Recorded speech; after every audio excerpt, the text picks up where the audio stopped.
What's up, guys? Welcome back to the channel. Tommy Kentner here, Roberto from DV Media. and today we're going to try to talk about the best way to keep your engine lubricated because we had that. Comment by Fierce Motorsports.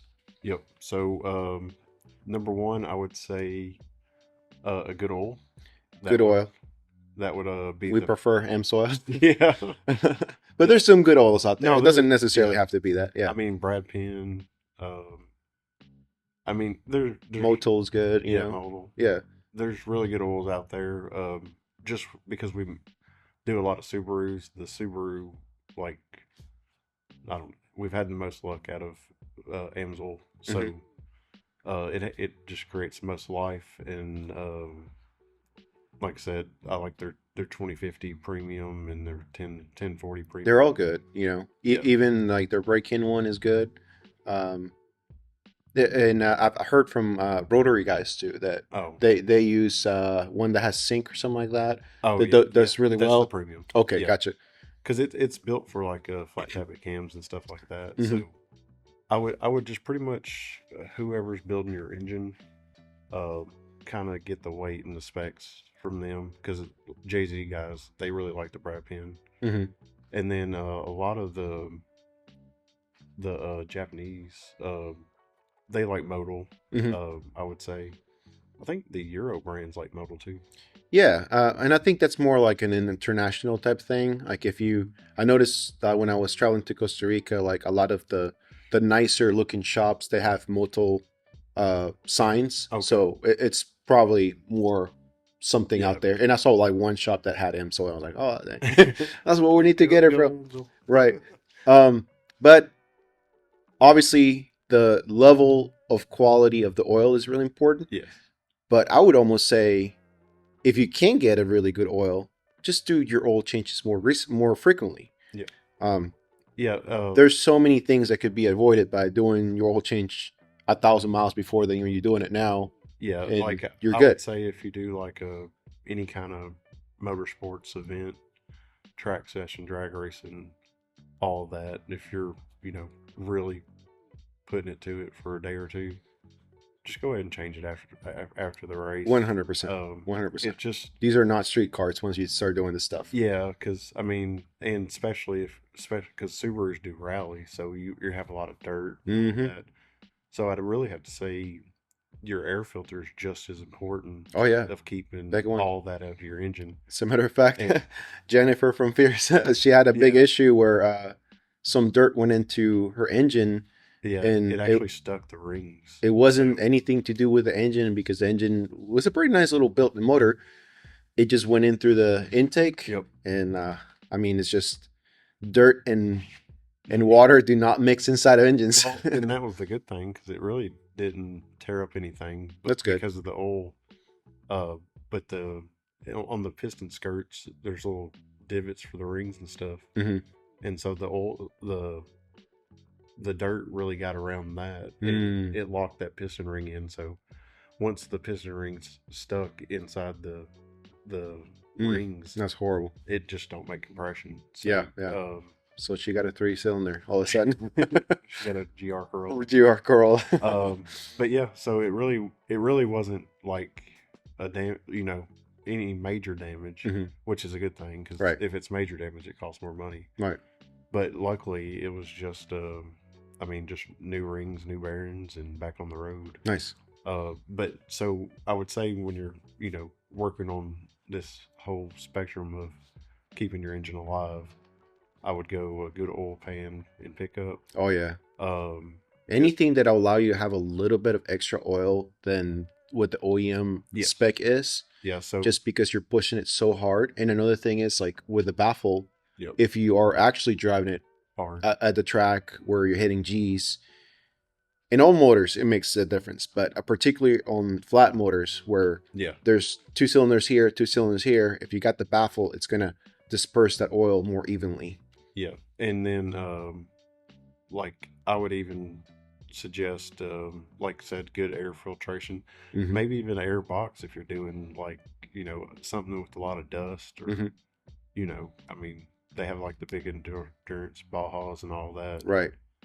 I think they even make these like outerwear socks. So maybe try like that with a Yes, good filtration system. yes, I always did that on mine because of how the STI had it set up. It was like right where the fog light was at, and it does work. It's like I pour like a whole bottle of water on it to make sure that it worked, and like it just dispersed the whole water. But yeah, So because if water gets in there, that could be the bad too. yeah, So that's a whole thing.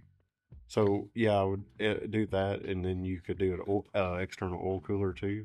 Oh yeah, So definitely. if you don't have a pan upgrade as an option, then at least you can do an oil cooler, and it's still going to allow you to put more oil in the system. Hmm. And then the less your oil temperature is, the better it can protect and keep you from breakdowns and damage. Right. I want to say, yeah, it's Dirtfish. They actually put the intake inside the air box or the glove box of the car Oh, because I know it's not getting the freshest air, but you're making sure that air that's going inside the engine, it's clean every time. So you kind of have to play around, see what you need. But getting good cooling, getting good oil, getting enough oil, that's the majority of reasons of why engines actually fail. Another like part of the same question, she's talking about oil temperatures, which is that goes back to the oil cooler.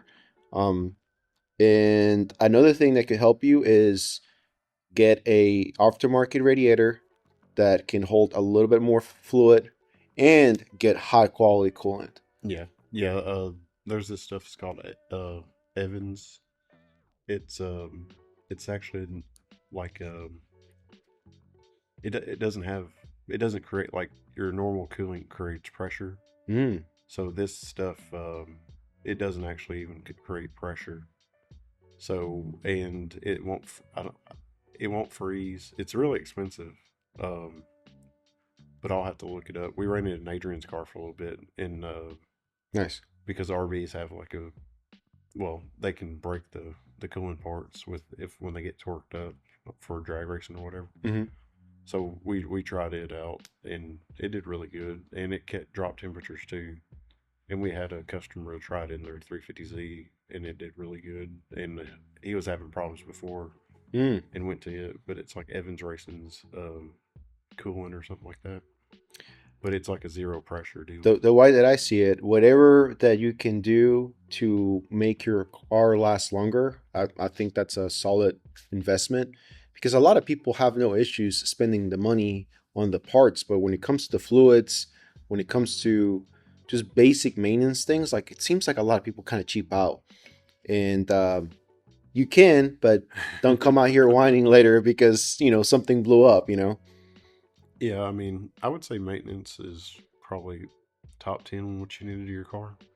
The one thing that people never want to do. Yeah, I mean, because we have a customer that, like, I programmed, well, the original customer's car at like 105 thousand miles, and it's funny because Adrian's dad bought the car, and now it's like about to break 300,000. Jeez. And we put some transmissions in it, but it's still got the stock engine. Wow. And then it just That's really saying something right there. yeah, And that's a Subaru. yeah, you know? yeah. So like I said, just it's maintenance, guys. And then there's just some stuff that's unforeseeable, like we didn't plan for dirt being in, like to stick piston rings and all that. So if you put your engine through extreme conditions, it's going to require extreme maintenance. Yeah, it's just there's a big difference between you driving your car on the highway, you're doing a pull here and there. There's not nearly the same amount of stress in the engine on that as there is like even being on the track for a full minute, going hard the whole time. That's a lot of stress. Oh yeah.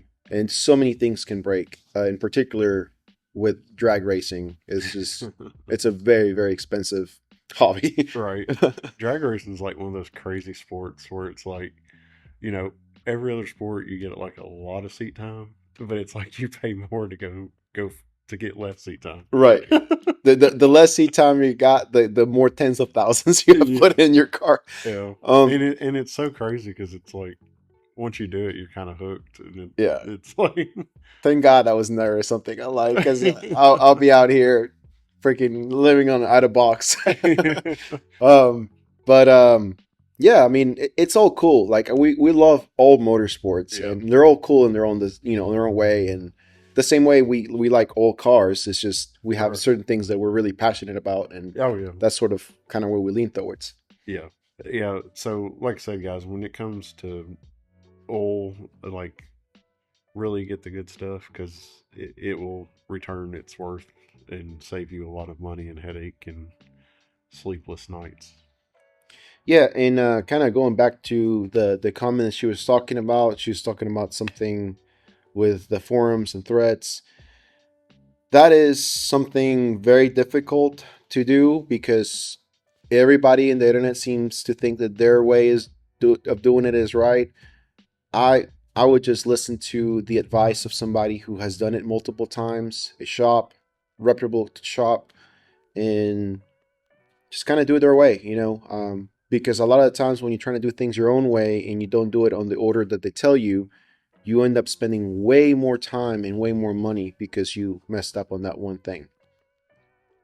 Yeah, I mean, and usually reputable shops are not going to try to get you to buy stuff that you don't need. Right. And like I said, I would just talk to them about what you're doing with the car, and then make a plan from there, and then address the issues as you can. Yeah. But yeah, guys, I feel like it's a good place to kind of end this. And this is something we want to do Yeah. every time that Oh, somebody comments on something. If it's if it's like a decent question, we're gonna try to address it to the best of our knowledge, and we just want to create an environment in which this is like a community, and yeah. You're not going to get blasted on a forum or something like right, that, or right. use the search feature. It's Um, there's always that thing where people say like Google, you could have Googled this and saved somebody's time. It's like you could have, but like if these dudes yeah. are supposed to know what they know and you ask them for advice, like why are you being such a dick about it? Right. You know what I mean? But yeah, guys, drop a comment below. Let us know what you think, and get talking in the comments, and let's build this community and um, bring back a good car culture, and Right. just try to help each other out like it used to be back in the Yeah. day. I would say that's the best. Like that's really what we want. Yeah. I used to be into these takeover things. I'm guilty, but it's gotten so out of hand. These things have to stop. It's just destroying the culture. There used to be a time in which you could bring your family to a car show and go have fun and whatever and appreciate each other's cars. And another thing is like also like there was a time where you could ask people for advice and they would give you what they've learned. Now everybody wants to gatekeep. Everybody wants to charge for information, which is crazy to me. But we're out here just giving it away for free. Yeah. Yeah. So hit that subscribe and drop a comment below, and we will catch you in the next episode. Peace. Peace. Nice. Hell yeah.